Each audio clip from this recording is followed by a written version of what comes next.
já que todo mundo falou em música aqui, eu também vou lembrar a estrofe da música do Skank, que eu queria botar, mas ficou confuso, não consegui.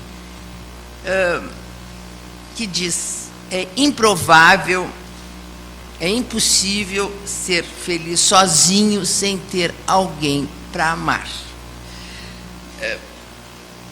Há esta ideia, que eu concordo com o Rodrigo, que é fruto da cultura, de que todo mundo precisa ter alguém para chamar de seu.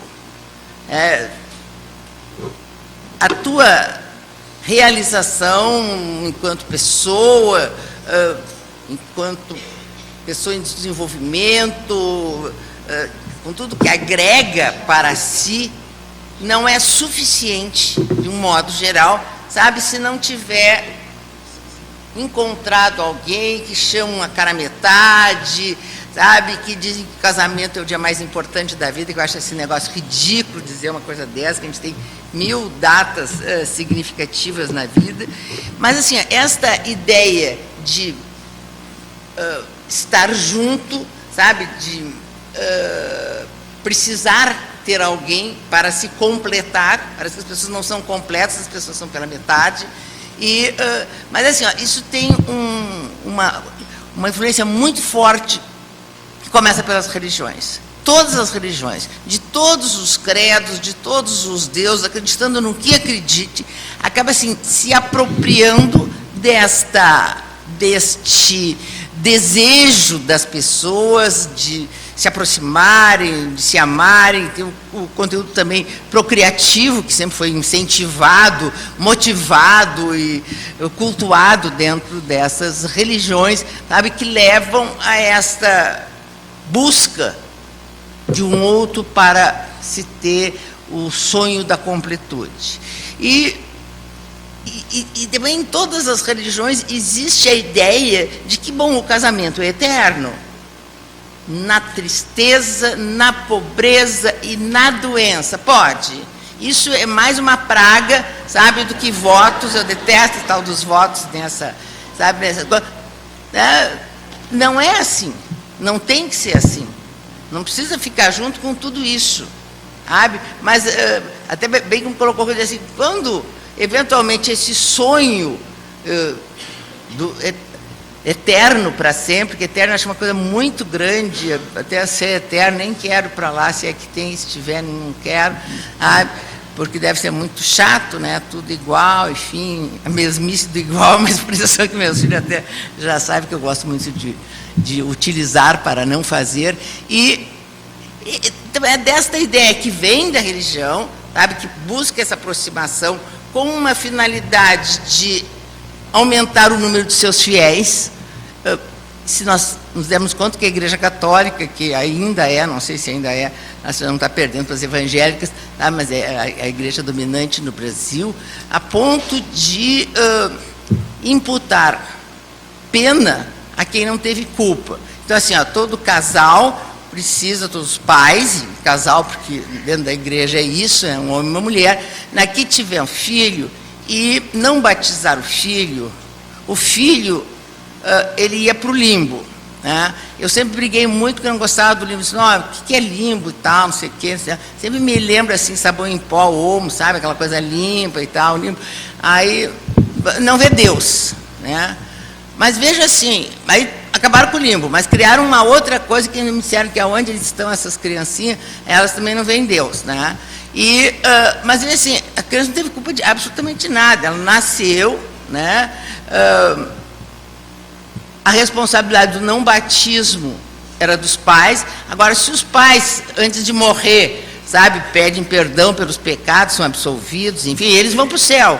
E a criança vai passar o resto da vida no limbo. Então, assim, ó, esta imposição, mas isso é de uma perversidade, de um peso que sempre impôs de que tem que batizar filho, tem que, sabe? Então, assim, é agregar dentro de uma determinada religião com esta finalidade de se procriar. O Estado, sempre muito perto, sabe? Porque um fica com poder material, outro fica com poder espiritual, então os dois juntos, né, sabe, sempre se adonaram, ora mais de um lado, ora mais do outro, mas sempre com essa dependência, e nós no Brasil cada vez mais de perto estamos enxergando isso, né? Na hora da eleição, sempre alguém vai lá se agarra num santinho, ou vai o Temer lá agradecer, sabe, numa igreja evangélica, pelo fim da greve dos caminhoneiros, que eu não entendi aquilo lá, enfim, mas não foi, sabe, eu fiquei chocado, mas sempre os candidatos, principalmente o presidente da República, sempre vão lá pedir a bênção e tal, até que existe assim, uma afirmativa que eu já ouvi, surpreendente: ninguém se elege nesse Brasil, sabe, se não for com uma concordância dessas igrejas que só aumentam nesse país. Então, assim, sempre houve essa dependência e o Estado acabou copiando o modelo de família imposto pelas religiões. Então, o casamento ele era indissolúvel, uma união tão... Não estou ouvindo, não. É que lá é tão longe, eu achei que ia ficar muito, muito longe de vocês. Algo tão pesado, assim, ó, que o casamento era indissolúvel, o casamento era do regime da comunhão universal, a mulher, ao casar, ela era obrigada a adotar o sobrenome do marido, virava propriedade dele, e virava meio idiota, porque ela perdia a sua plena capacidade, ela ficava relativamente capaz, que nem índio, né? E o homem no mundo público, a mulher no mundo privado, ela, rainha do lar, que eu não sei que reinado louco é esse, sabe? Eu acho que a lata d'água na cabeça deve ser a coroa, enfim, o cetro deve ser a vassoura, mas convenceram a mulher que aquele lá é o espaço dela. E aí ela manda e desmanda, enfim, e ela é a rainha, mas tem um rei, que é o provedor, e isso sempre acabou impondo assim, uma tal submissão da mulher que ela nunca conseguia sair disso. Até no primeiro momento, se saísse, recebia essa pecha terrível, que era a mulher desquitada, né? Desquitada quer dizer, não quites com a sociedade, algum deve, e,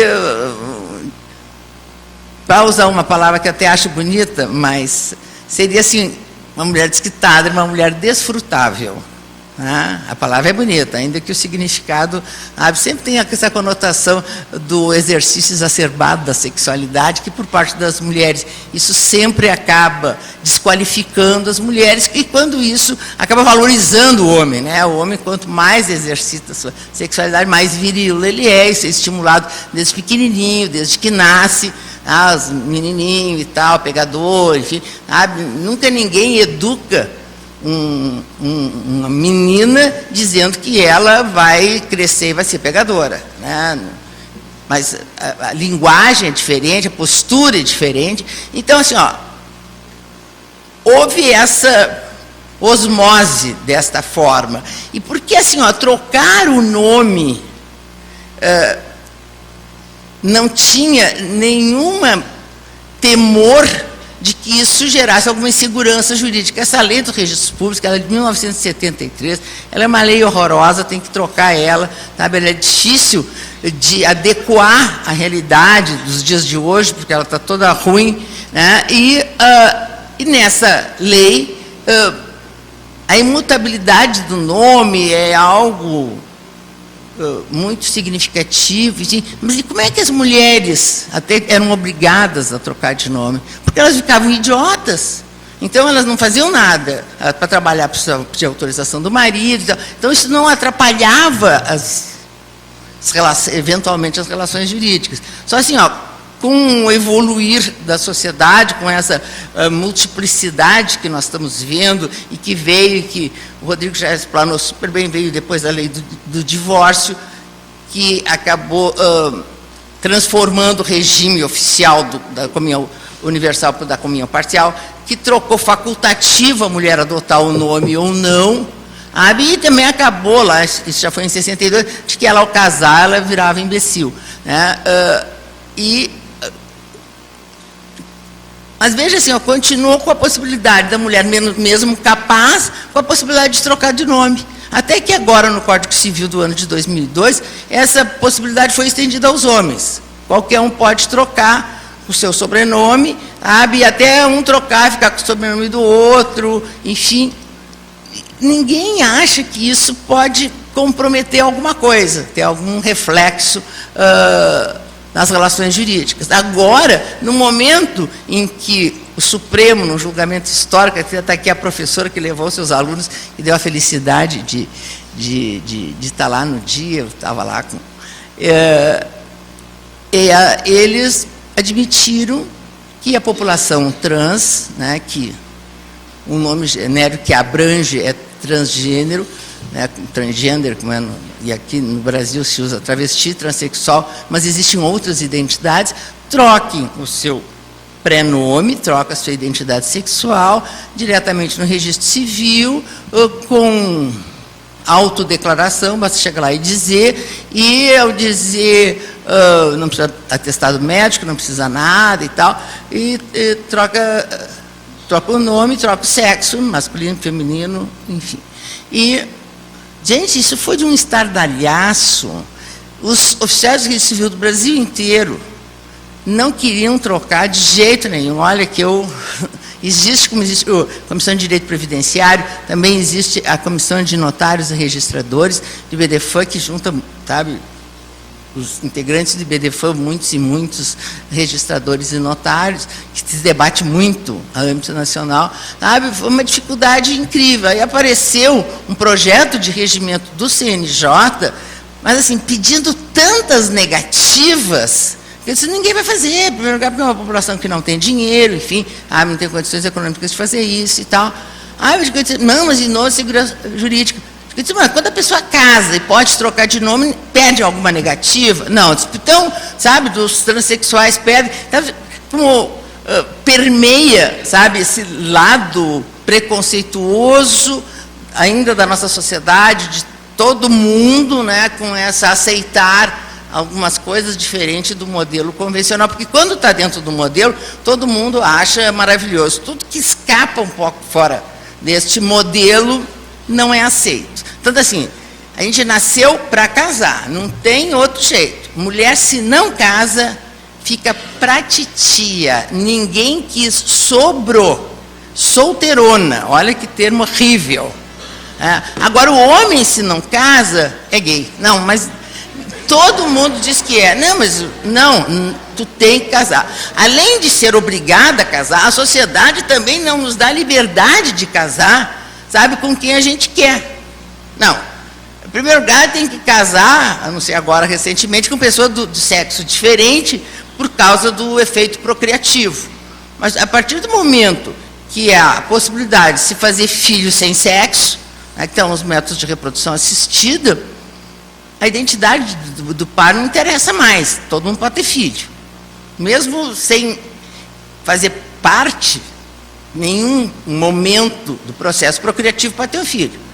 Barriga de um, óvulo de outro, espermatozoide de outro, barriga de aluguel, que eu chamo barriga de aluguel, porque acho que tem que ser pago, porque é só porque é a mulher que faz. Acho que é o Rodrigo que diz que se fossem os homens que fossem carregar, seria uma profissão remunerada, bem remunerada, porque é um negócio muito chato, 9 meses, sabe, com risco de vida, né? Vai passar por um procedimento. Eu sempre dizia assim, ai meu Deus, tem que sair isso aqui da minha barriga, que só crescia, sabe, aquilo ali me dá um pânico, como é que esse negócio acontece. E acho que deve dar sempre uma certa paura. Depois, assim, roupa, comida, fazer exames, não pode trabalhar, não pode transar, deforma o corpo todo. Não sei por que no Brasil tem que ser grátis. E a gente sabe que não é, a internet está aí por causa disso. Mas é essa hipocrisia de que os médicos cobram para fazer os métodos contraceptivos mais caro, mas, que é uma coisa rápida, enfim, mas a gestação teria que ser assim. Bom, então, além de ter que casar com pessoa de sexo diferente, o homem tem que ser mais alto que a mulher, ele tem que ter condições econômicas melhores do que a mulher, porque senão é golpe do baú, né, que o homem está dando, a mulher tem que sustentar ele, enfim, eles têm que ser da mesma cor, sabe, porque não uma certa dificuldade.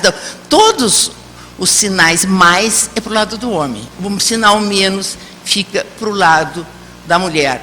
E E isto muito é que sempre acabou desequilibrando as relações. Então, quando vem e diz que a Constituição Federal diz que é igual o homem e a mulher, acabar agora o Código de Processo Civil com o foro privilegiado da mulher, que eu achei um retrocesso terrível em nome dessa igualdade.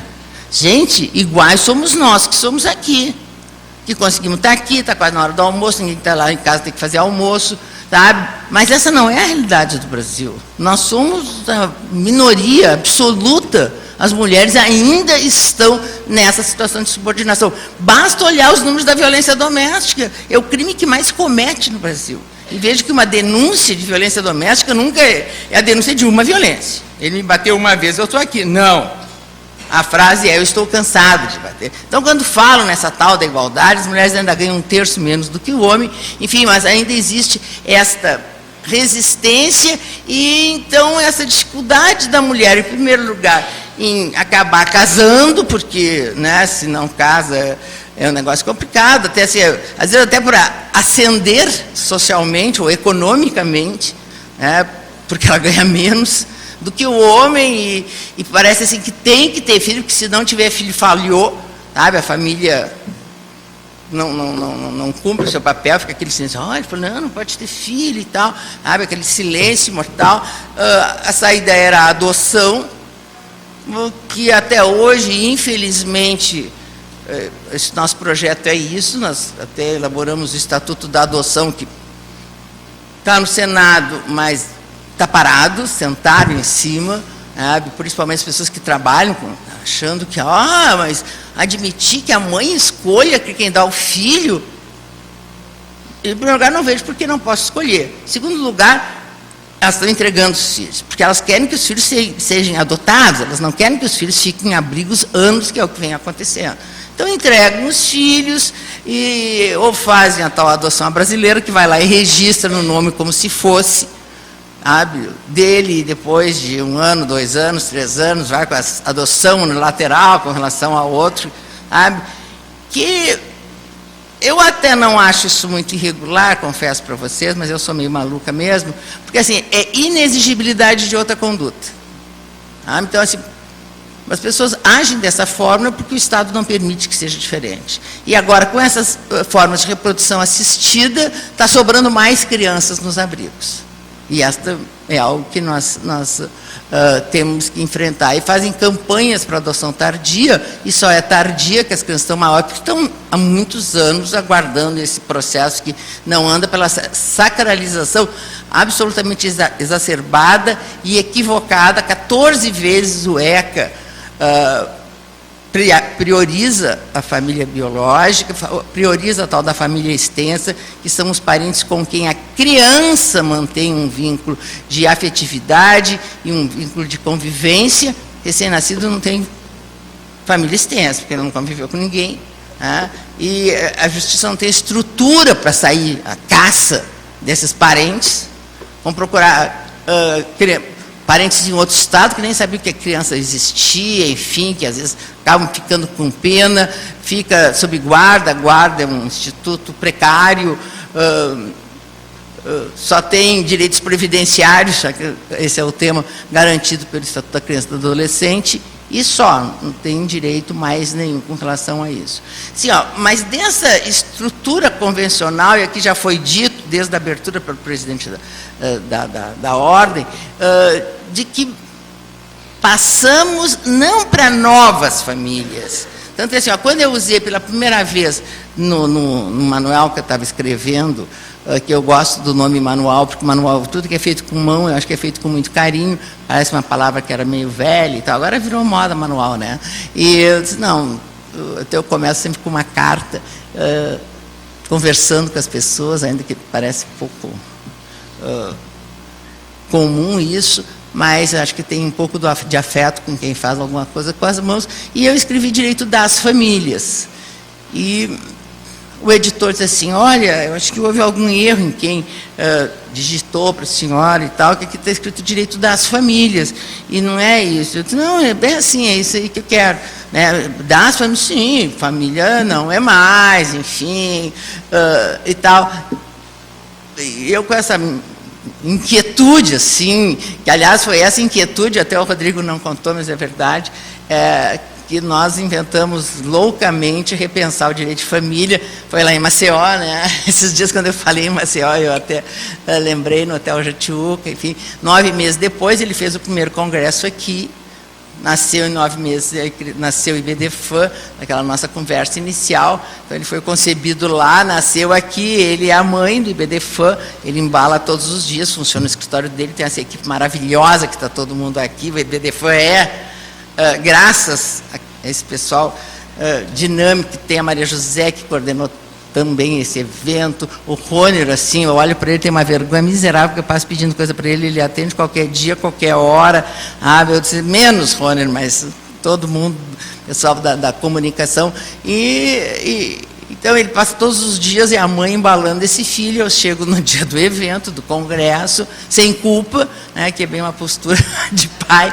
Então, essa família, que nós já temos mais de 13 mil filhos, né, é o número dos associados, e agora criamos esses núcleos, que eu acho significativo, esse sentido de pertencimento, né. Acho que as pessoas crescem no momento que pertencem a alguma coisa, que visa construir algo. E aí, o significado de se pertencer a alguma coisa. Acho que isso é muito importante nesse sentido. Então, assim, não que não existissem famílias antes. Olha, a tal da família simultânea, também, que eu concordo, não dá para chamar de paralela, porque se encontra às vezes é só na hora do enterro, que eu já vi várias vezes falar, menina, quando chego no escritório, apareceu outra com 1, 2, 3 filhos, é o caos, aquilo lá. E sempre existiram, a expressão que caracterizava era teuda, olha que coisa antiga, ou seja, sempre existiu. Agora, essa é uma característica masculina. Eu não conheço ninguém, nenhuma mulher, acho que não sei a Dona Flor e seus 2 maridos, sabe, uma mulher que tenha simultaneamente uma outra família, que é numa relação poliafetiva, que eu acho que daí talvez fosse mais fácil, na mesma casa ela conseguisse administrar os 2 maridos. Eu já acho chato, tanto que eu vivo trocando de marido, já casei 5 vezes. Vocês não sabiam? Era só o que o Jô Soares perguntava para mim. Eu louco para falar das uniões afetivas, enfim, e ele só queria saber dos 5 casamentos. Olha, eu fiquei com vontade de matar ele. Então, assim, isso sempre existiu. E o que por que essa rejeição, essa dificuldade, essa inaceitação, que o Estado, de uma maneira burra, né, tenta punir, tenta impor que as pessoas não ajam dessa maneira, não reconhecendo. E no momento que não reconhece, que não vê, não atribui nenhum dever, nenhuma obrigação. Eu acho assim, que acho que foi a grande contribuição do IBDFAN no conceito atual do direito das famílias, não só no Brasil, mas no mundo inteiro, que nós às vezes rolamos o mundo afora e tal, falando, não existe. Todos esses conceitos estão bem sistematizados pelo Rodrigo, sabe, com relação à parentalidade, multiparentalidade, conjugalidades também plurais, de maneira diferente. Foi isso. É dizer assim, existe o vínculo que une as pessoas, da natureza do desejo, da natureza do afeto. Se a gente não enxerga, não atribui consequências jurídicas, sabe, há um enriquecimento sem causa, como disse a Maria Elza ali. Ou seja, as pessoas não são responsáveis. Por exemplo, não reconhecimento do filho ilegítimo. O filho o filho nunca teve nada de ilegítimo. Se alguma coisa ilegítima que quem fez foi o pai que fez o filho fora do casamento. Esse filho não poderia ser reconhecido, eu disse, olha, eu até queria te reconhecer, enfim, botar meu nome, te pagar alimentos, mas eu não posso, a lei não deixa. Então a criança era punida, condenada a morrer de fome, né? Porque, bom, tu não existe, faz de conta que tu não existe, só que assim, incentiva famílias simultâneas, é a mesma coisa. No momento que a justiça diz, e o Supremo disse, tu não existe, tu não tem responsabilidade nenhuma com relação a isso. E estas responsabilidades dessas novas estruturas de família, que sempre existiram e começaram a reivindicar na justiça reconhecimentos, muito para assumir obrigações ou para impor a obrigação do outro, que no primeiro momento teve o nome de relação de trabalho, né?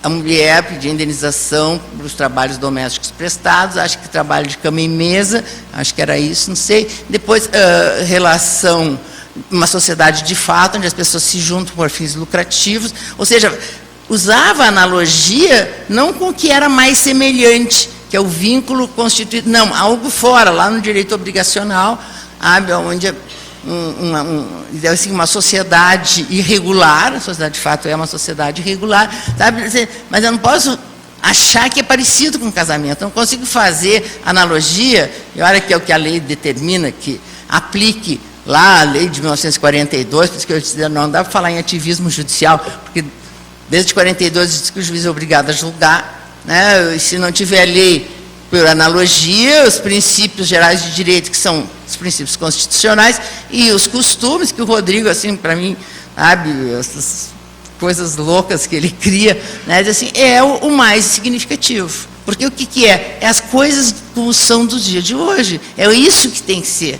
o presente, né?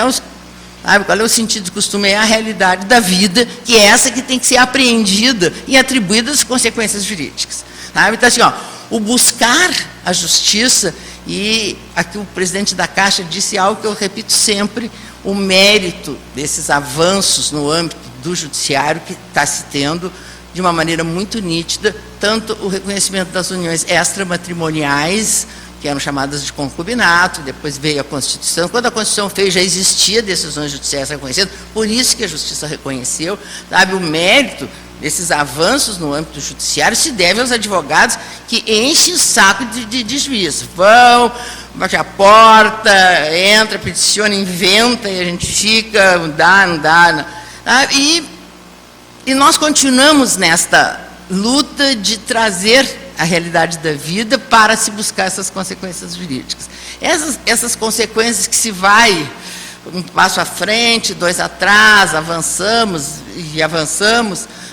Eu queria que em todos a esfera do direito das famílias se avançasse, como eu acho que avançou rápido no reconhecimento dos direitos homoafetivos, que a primeira decisão ela foi lá do ano de 2000, quando eu era desembargadora no Tribunal de Justiça.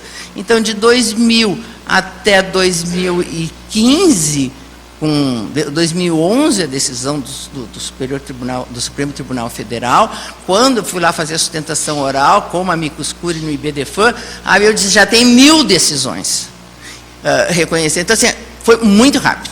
O reconhecimento do direito extramatrimonial levou 70 anos, esse levou 15. Né? E, mais uma vez, nós tivemos que nos utilizar das normas do direito previdenciário, né? E que foi quem primeiro reconheceu. Depois da primeira decisão, que foi da Justiça Federal do Rio Grande do Sul, reconhecendo o direito previdenciário de uma maneira muito rápida, a resolução, acho que 2000, do ano de 2001, uma coisa assim, mas é lá, começo do século, admitiu o direito previdenciário para os relacionamentos de pessoas do mesmo sexo. Só que assim, os famosos cálculos autuariais, sabe, de como as pessoas pagam, de como está na lei, apesar desses avanços que acontecem, estão baseados ainda naquele modelo de família convencional. Então, assim, alguém paga a previdência, que é para a pessoa e para a viúva sobrevivente. Essa apresenta certidão de casamento, tem direito previdenciário. Na família sem casamento, na união estável, há um pedido enorme de requisitos, inclusive a dependência econômica. Né? E também assim, quando é a mulher que morre, para o marido receber o direito previdenciário, ele tem que provar que era dependente da mulher, ao menos isso lá no Rio Grande do Sul, no sistema que nós temos lá da Previdência estadual é desse, porque eu não trabalho com a Justiça Federal, sabe, é com essas características. Então, assim, isso tem que ser revisto. E nas famílias simultâneas eu acho um absurdo que se divida aquela, entre nós, merreca, né, que é um salário mínimo, e se é mais de um salário mínimo, o fator previdenciário vai achatando, né, terrivelmente o valor, se divida aquilo ali entre 2 pessoas, ou quem sabe entre 3 pessoas, quando eu acho que cada um deles teria direito à integridade. Vai dizer, vai quebrar o sistema. Olha, se não quebrou até agora, do jeito que, né, que a corrupção... Então, assim, ó, nós temos que reinventar. Se nós reinventamos o direito das famílias, nós temos que também acabar reinventando as normas da forma das pessoas contribuírem na Previdência, para não ter essa limitação tão significativa. Porque se ela veio para proteger a família, tem que proteger a família de hoje, a família como ela é hoje. E também, assim, ó, esta questão do direito previdenciário tem reflexos, por exemplo, da questão da licença maternidade, da licença paternidade, do pagamento ou não dessas licenças. As mulheres têm 4 meses de licença, não sei que a empresa esteja ingressada naquele programa cidadão, sabe? E os homens 5 dias ou 20 dias. Vejam que o Estado é que diz quem tem que cuidar das crianças, sabe? Não tem outro jeito. Não, eu vou continuar trabalhando, porque agora é o meu momento de vida, o marido vai lá ficar, enfim, não dá, sabe? Mas nas famílias formadas por pessoas do mesmo sexo, como é que faz? São 2 mulheres, as 2 vão tirar o mesmo período de licença? Bom, se são 2 homens, vai ficar só o tal tempo. E se tiver que entrar na justiça, como acontece ainda, sabe? Esses dias eu encontrei um casal meu que tinha, até era adotado uma criança, enfim, como eles eram uma pessoa do mesmo sexo, a criança estava com 2 anos, assim, eu disse, mas não, estou com licença maternidade. Disse, como? Que a justiça levou tanto tempo, que a criança estava com 2 anos, e a recente tinha deferido para ele, então a criança já tinha 2 anos, quando ele conseguiu o tal dos 4 meses de licença. Então, assim, ó, o que nós precisamos mesmo, sabe, é fazer essa aproximação, essa ideia feliz da Melissa, que eu tenho que cumprimentar. Acho que este é o IBDFAN que se quer, sabe, cada um de nós construindo desta forma, para reestruturarmos a sociedade. Eu achei que eu ia vir no final, assim, com uma coisa bem inédita, até mostrei para o nosso presidente da Ordem, depois da fala dele, e acho assim, o que nós temos é que aprender a tirar de dentro de nós essa dificuldade que todos têm de conviver com a diferença. Todas as pessoas são diferentes, nós não gostamos de ser igual. Se nós vamos numa festa e aparece alguém com a mesma roupa, nós ficamos nos sentindo muito desconfortáveis. O homem, se vai de gravata ou vai sem gravata, ele sempre se pauta pela maioria. Se está tomando de gravata, ele está assim, ele se sente mal, não sei porquê, porque ele é minoria, não sei muito porquê disso. A ponto de que a gente recebe convite para festa, dizendo qual é a roupa que a gente tem que usar. Gente, ou seja, é a mesmice de igual, todo mundo tem que estar dentro de uma determinada conformação. E acho que isso em tudo a gente tem que sair um pouco fora dessa moldura, sabe, que às vezes não é imposta, a gente não se dá conta, é imposta pela sociedade, é imposta pela nossa cultura, mas nós temos que ir além disso, sabe, com um olhar não crítico, com um olhar mais solidário, aprender a se colocar no lugar do outro, a sentir a dor do outro, que a gente pode assim, abraçar causas que não são só aquelas que nos dizem diretamente, que, bom, aí também, né, não tem nada de solidariedade com relação nisso, mas eu acho que é isso que nós temos que um pouco aprender, porque eu, já que comecei falando de uma música, eu quero também acabar com uma, porque eu acho que na vida é o mais significativo, e aliás foi até o que disse o presidente da Ordem, mas assim, ó, como eu já estava com tudo esquematizado, né, era como eu gostaria de concluir, onde é que está a nossa música, dizendo...